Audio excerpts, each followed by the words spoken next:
Bismillahirrahmanirrahim. Assalamualaikum warahmatullahi wabarakatuh. Salam sejahtera bagi kita semua. Salam Om Swastiastu, Namo Buddhaya, salam kebajikan.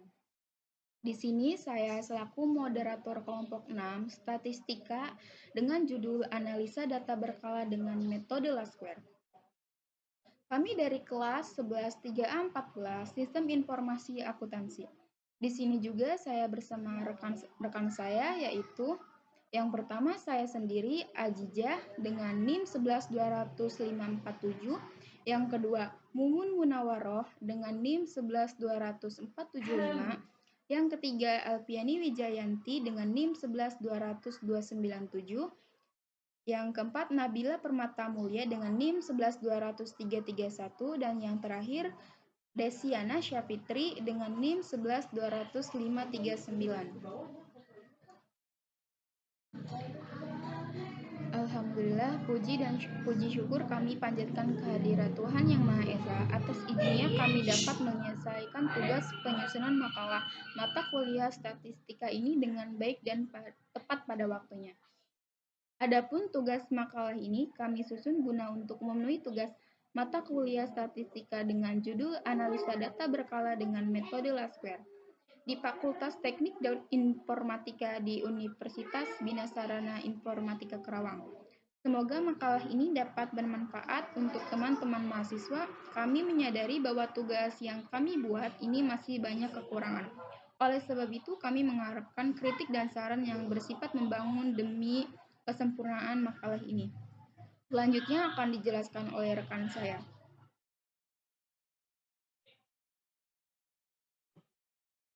Latar belakang. Metode statistik merupakan bidang pengetahuan yang mengalami pertumbuhan pesat. Metodenya berkembang sejajar dengan penemuan-penemuan penting oleh para ahli matematis dan statistik. Guna menjawab persoalan-persoalan yang dianjurkan oleh para peneliti ilmiah, selain dari para ilmu hayat sendiri, ilmu pengetahuan tersebut boleh dikatakan telah mempengaruhi setiap aspek kehidupan manusia modern. Ilmu pengetahuan tersebut sudah meliputi segala metode guna mengumpulkan, mengolah, menyajikan, dan menganalisa secara deskriptif.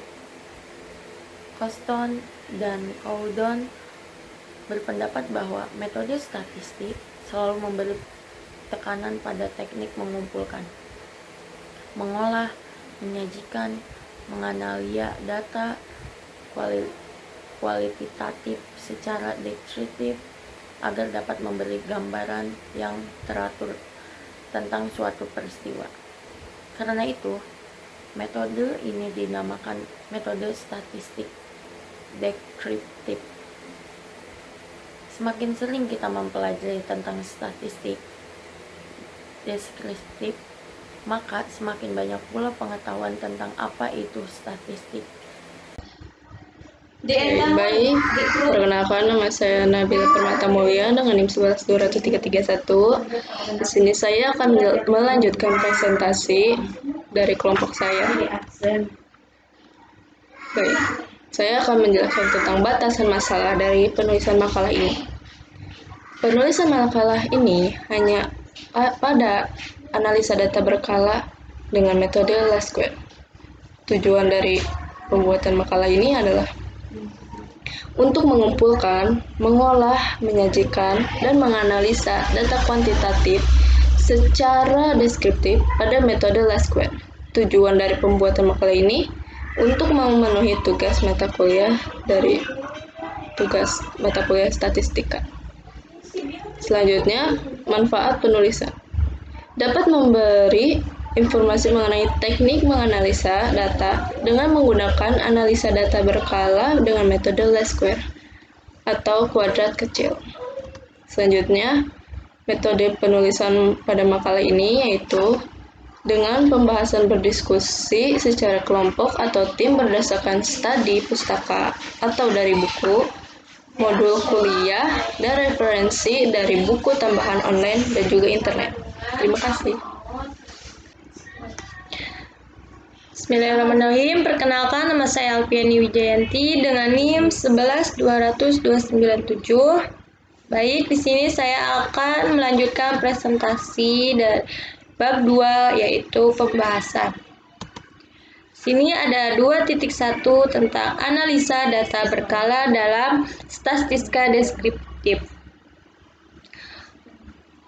Croxton dan Howden memperkenalkan metode statistika tahun 1955 yaitu dengan metode statistika deskriptif dengan memberi definisi statistika sebagai metode guna mengumpulkan, mengolah, menyajikan, menganalisa, dan menginterpretasi data yang berwujud angka-angka dalam metode statistika deret berkala.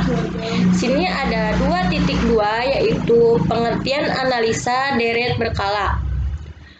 Analisa deret berkala adalah data yang dikumpulkan dari waktu ke waktu untuk menggambarkan perkembangan suatu kegiatan.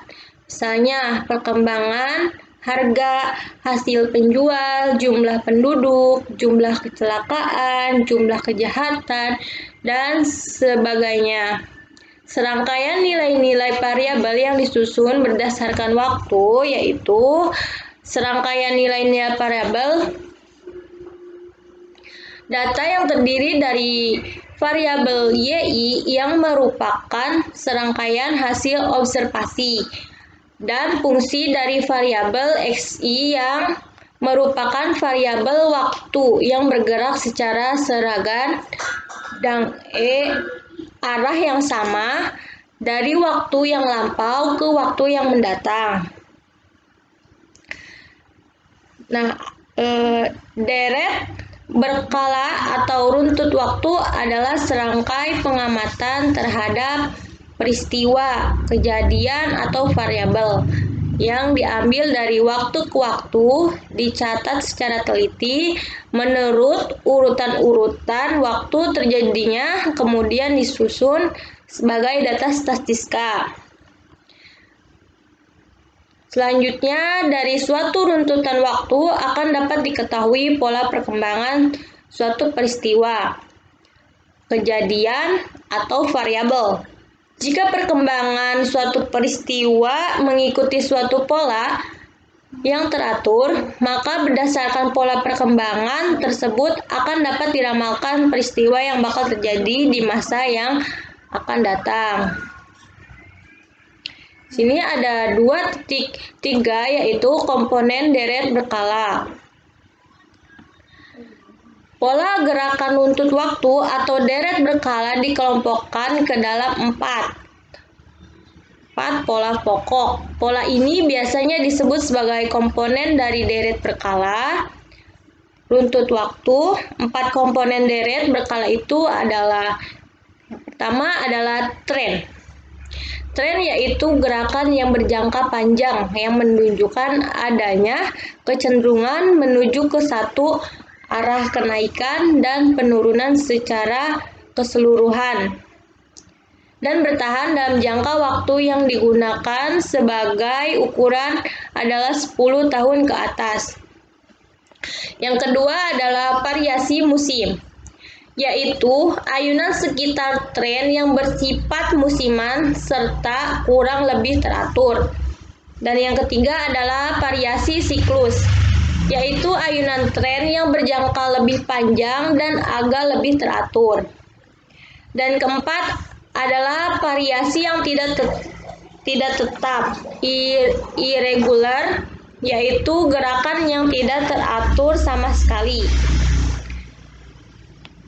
Selanjutnya, gerakan atau variasi dari data berkala juga terdiri dari 4 komponen, yaitu gerakan atau variasi tren jangka panjang atau long term movement or square trend, yaitu suatu gerakan yang menunjukkan arah perkembangan secara umum, kecenderungan menaik atau menurun, dan bertahan dalam jangka waktu yang digunakan sebagai ukuran 10 tahun ke atas. Selanjutnya yang kedua, gerakan variasi siklis atau cyclical movement or variation adalah gerakan atau variasi jangka panjang di sekitar garis tren. Yang ketiga adalah gerakan variasi musim atau seasonal movement or variation adalah gerakan yang berayun naik dan turun secara periodik di sekitar garis tren dan memiliki waktu gerakan yang kurang dari satu tahun, dapat dalam kuartal, minggu, atau hari. Dan selanjutnya di sini ada salah satu contoh gambar. Yang gambar pertama adalah variasi tren jangka panjang, dan yang kedua adalah gambar dua variasi siklis, yaitu dari gerakan siklis diperoleh titik tertinggi puncak dan titik terendah yang bisa disebut lembah. Pergerakan dari puncak ke lembah dinamakan kontraksi, dan pergerakan dari puncak ke lembah berikutnya dinamakan ekspansi. Dan variasi siklis berlangsung selama lebih dari setahun dan tidak pernah variasi tersebut memperlihatkan pola yang tertentu mengenai gelombangnya. Yang gerakan sikli yang sempurna umumnya meliputi fase pemulihan yang bisa disebut recovery, kemakmuran, prosperity, kemunduran atau resesi, dan depresi atau depreciation. Gambar ketiga adalah variasi musim. Pola musiman juga menunjukkan puncak dan lembah seperti pada siklus, tetapi lamanya variasi musim selalu 1 tahun atau kurang. Dan gambar keempat adalah variasi fluktuasi tak teratur. Jika dikaitkan dengan kegiatan bisnis dan ekonomi, analisis deret berkala atau analisis time series seringkali digunakan untuk memprediksi nilai di masa yang akan datang. Dengan diketahuinya nilai di masa mendatang, maka pihak manajemen perusahaan akan dapat mengambil keputusan. Nilai di masa mendatang itu pada dasarnya merupakan nilai time series di masa mendatang, yaitu nilai-nilai yang diharapkan dapat terjadi di masa mendatang dengan dasar faktor-faktor atau nilai-nilai yang telah terjadi di masa lalu. Sekian, terima kasih. Akan dilanjutkan dengan rekan saya. Bismillahirrahmanirrahim. Perkenalkan, nama saya Munawaroh dengan NIM 112475. Di sini saya akan melanjutkan presentasi dari rekan saya, yaitu tentang ciri-ciri tren sekuler. Tren atau tren sekuler ialah gerakan dalam deret berkala yang berjangka panjang, lamban, dan berkecenderungan menuju ke satu arah menaik atau menurun. Umumnya meliputi gerakan yang lamanya 10 tahun atau lebih. Nah, tren sekuler dapat disajikan dalam dua bentuk, yaitu adalah yang pertama persamaan tren, baik persamaan linear maupun persamaan non-linear. Dan yang kedua adalah gambar atau grafik yang dikenal dengan garis atau kurva tren, baik garis lurus maupun garis melengkung. Tren juga sangat berguna untuk membuat ramalan yang sangat diperlukan bagi perencanaan. Misalnya, menggambarkan hasil penjualan, jumlah peserta KB, perkembangan produksi harga, dan volume penjualan dari waktu ke waktu. Nah, tren digunakan dalam melakukan peramalan forecasting. Metode yang biasanya dipakai antara lain adalah metode semi-average dan metode least square. Metode least square atau kuadrat kecil, yaitu adalah metode ini paling digunakan untuk meramalkan Y, karena perhitungannya lebih teliti. Persamaan garis tren yang akan dicari ialah Y aksen sama dengan AO plus BXA sama dengan buka kurung sigma Y kurung tutup garis miring NB sama dengan kurung buka sigma XY kurung tutup garis miring sigma X2. Dengan Y aksen ini adalah data berkala tim series taksiran nilai tren A0 sama dengan nilai tren pada tahun dasar. Nah, B adalah rata-rata pertumbuhan nilai tren tiap tahun, dan X variabel waktu, hari, minggu, bulan, atau tahun. Untuk melakukan perhitungan, maka diperlukan nilai tertentu pada variabel tertentu, waktu X, sehingga jumlah nilai variabel waktu adalah 0 atau sigma X sama dengan 0. Untuk N ganjil, maka jarak antara dua waktu diberi nilai satuan, di atas 0 diberi tanda negatif, di bawahnya diberi tanda positif. Untuk N genap, maka jarak antara dua waktu diberi nilai 2 satuan, di atas O diberi tanda negatif, di bawahnya diberi tanda positif. Jadi perbedaan antara untuk N ganjil dan N genap adalah perbedaannya ada di jarak. N ganjil, jarak antara dua waktu diberi nilai satuan, sedangkan N genap, jarak antara dua waktu diberi nilai 2 satuan. Baik, di sini saya akan melanjutkan penjelasan dari rekan saya. Saya sendiri Ajijah dengan NIM 11200-547. Saya di sini akan menjelaskan mengenai contoh kasus. Untuk contoh 1 untuk jumlah data ganjil. Ramalan penjualan metode Lasquare, data penjualan unit PT Selalu Senang tahun 1995 sampai 1999 dengan nomor 1 tahun dengan simbol X, yaitu 1995, penjualan dengan simbol Y 130. Yang kedua 1996 dengan penjualan 145. 3. 1997 penjualan 150. Yang keempat tahun 1998 dengan penjualan 165. Yang kelima tahun 1999 dengan penjualan 170. Dari data tersebut akan dibuat prokes penjualan dengan menggunakan metode Lasquare. Untuk penyelesaiannya sendiri yaitu analisis menggunakan metode Lasquare, yaitu pada tahun dengan simbol X 1995 penjualan Y 130 dengan X min 2 X kuadrat 4 XY dengan min 260, dan pada tahun 96 yaitu dengan penjualan 145 dengan X min 1 dengan X akar 2 1 XY dengan min 145, dengan tahun 97 penjualan yaitu 150 dengan X 0 X kuadrat 0 dengan XY tidak ada. Pada tahun 98 penjualan Y yaitu 165 dengan X1 dengan X kuadrat 1 dengan XY 165. Pada tahun 99 penjualan yaitu 170 dengan X2 dengan X kuadrat 4 XY dengan 340. Untuk total pada penjualan yaitu 760 dan X berjumlah 0 dan X kuadrat berjumlah 10 dan XY berjumlah 100.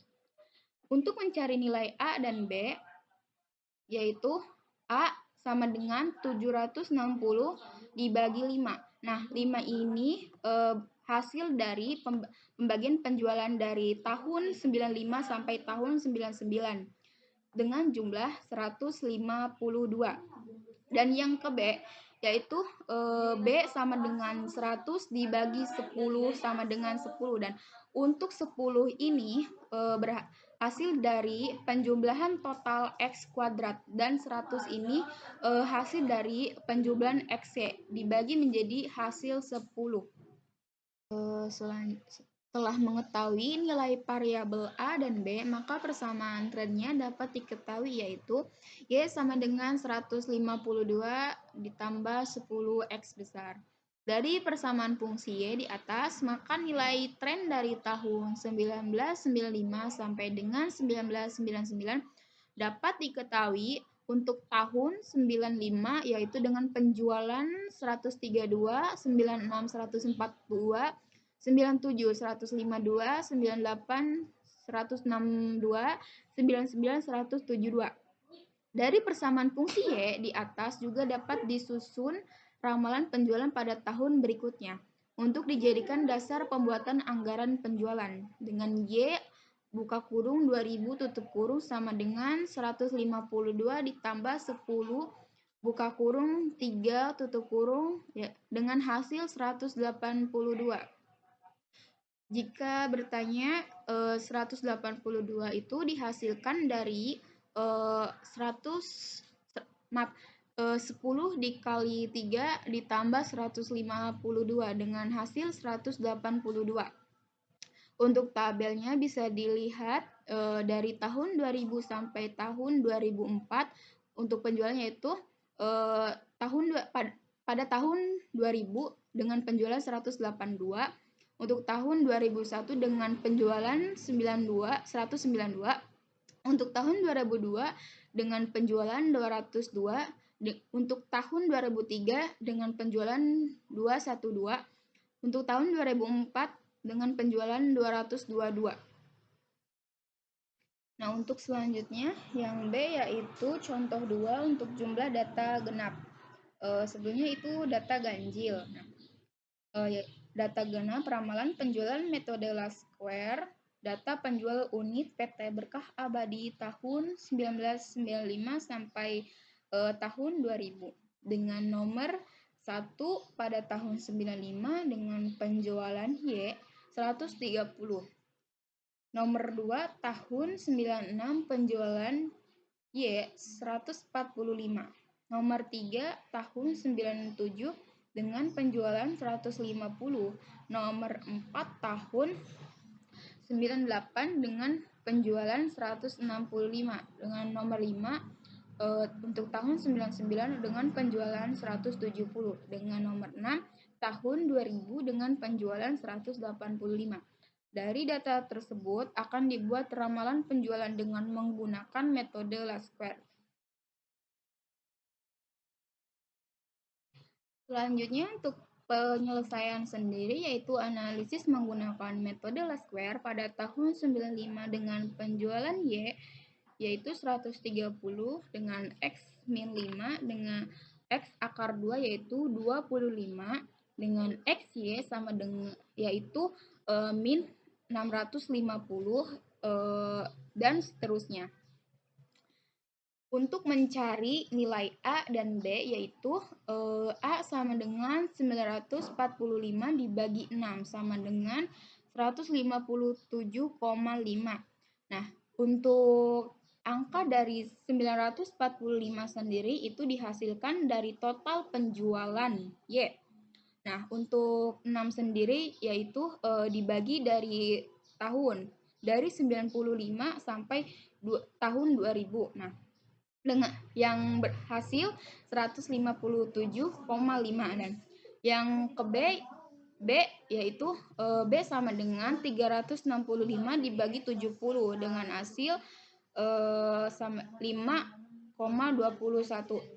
Untuk hasil dari 365 ini dihasilkan dari total XY dan sedangkan yang 70 itu dihasilkan dari total X kuadrat yaitu 5,21.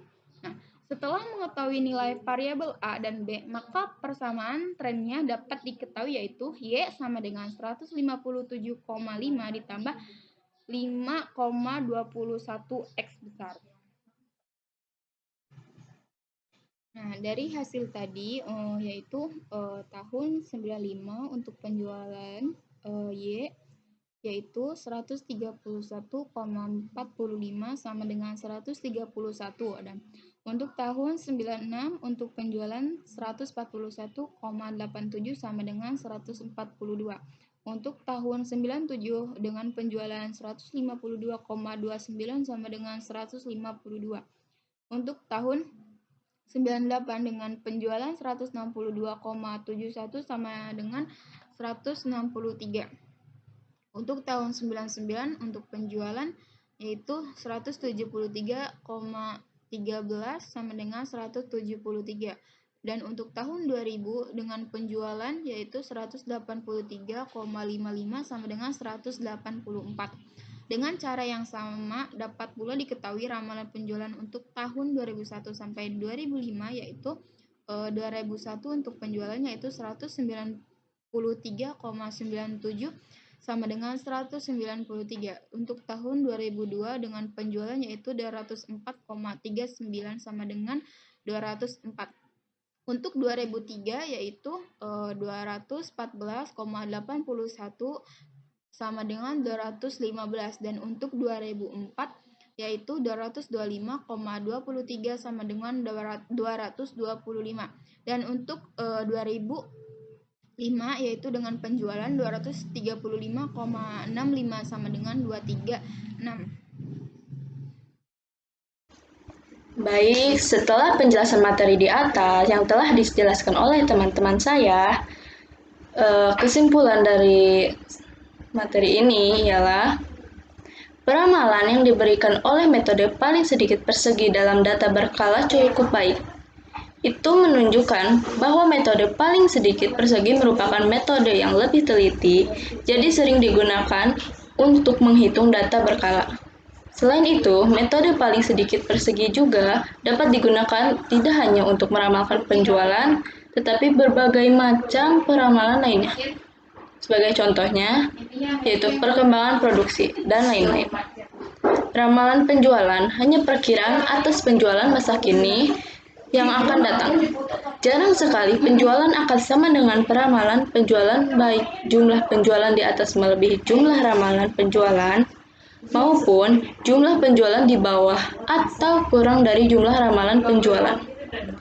Bila dibandingkan data ganjil dan data genap, angka di masing-masing dan ganjil dan genap tidak menentu. Bisa data ganjil angkanya di atas atau melebihi daripada angka data genap, atau jadi data ganjil angkanya di bawah atau kurang daripada angka data genap. Dan juga bisa angka data ganjil dan data genap angkanya sama. Selanjutnya, sarannya yaitu pada perhitungan dengan metode least square, tentunya juga diperlukan ketelitian dan kecermatan agar tidak terjadi kesalahan. Untuk memperkecil kesalahan pada metode least square ini, bisa menggunakan Microsoft Excel. Terima kasih, sekian dari saya dan teman-teman saya juga. Assalamualaikum warahmatullahi wabarakatuh.